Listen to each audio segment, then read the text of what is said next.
A husband shoots his wife to death, a wife who he'd been with for 14 years and shares 2 children together. He then takes her body to the backyard, burns her, and then buries her body in a shallow grave. 39-year-old Kenneth Hardin Jr. shot 40-year-old Carrie Hardin, his wife, in their home after a domestic dispute. Now, Kenneth Hardin is a pastor, okay? And his wife is a nurse, but she also owned a multi-million-dollar nurse staffing company that she built from the ground up. So they were doing very well for themselves. On the day that he killed his wife, he called his father and flew his father out to Georgia, where they live, where this actually took place. It's alleged that he met his father at the bank, gave his father access to all of his financial information, gave him his last will and testament, and then ultimately confessed to his father that he killed his wife and said that he would be on the run. He then fled to Louisiana, where he was apprehended, but his father was the one who made the call to turn him in. Now, a friend of Carrie said that she texted her late that night and asked her if she could come over and spend the night with her. And a half. She was brutally murdered after years of hiding from others the domestic violence that she suffered. Advocates for victims of domestic violence hope others will hear this story and they will reach out for help. I never imagined that something like this would happen to Carrie. You know, it's like, no way. Carrie was too big for this to happen to her. Alicia Allen and Chastity Adams Miller are still in shock over their friend's brutal murder.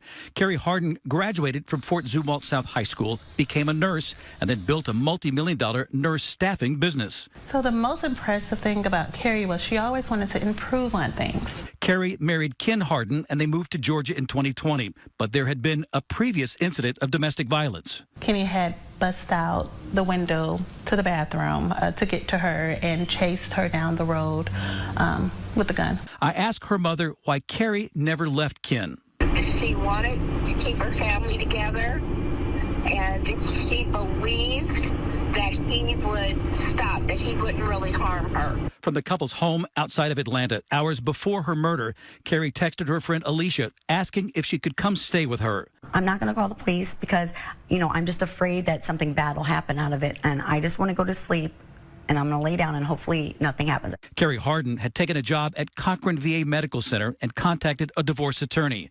Ken Hardin's accused of shooting his wife with a shotgun, burning her body and burying it in a shallow grave. It breaks my heart that I didn't call the police for her. A GoFundMe account has been set up to help with the legal battle to settle Carrie's estate and seek custody of the couple's 2 children. Fayette County Sheriff Barry Babb says in his almost 40 years of law enforcement experience, this is one of the more grisly crimes he's had to work. But thanks to quick work and coordination with other agencies, they were able to catch this suspect, even though he'd fled all the way to Louisiana. It's shocking as hell. Definitely seemed like something that would be on like on one of those shows. I didn't expect that. Jabril Muhammad says he would have never expected his neighbor, 39-year-old Kenneth Hardin Jr., to be accused of something like this. He seemed like a cool dude. Like I said, he had a fireworks show down here for the kids before the 4th of July. Fayette County Sheriff Barry Babb says Hardin shot and killed his wife, 39-year-old Carrie Hardin, early Tuesday morning while his children slept. So they went to school on Tuesday, never seen their mother. The sheriff's office says it learned of the crime after Hardin flew his father into town and gave him his last will and testament. He had told his father that he had shot his wife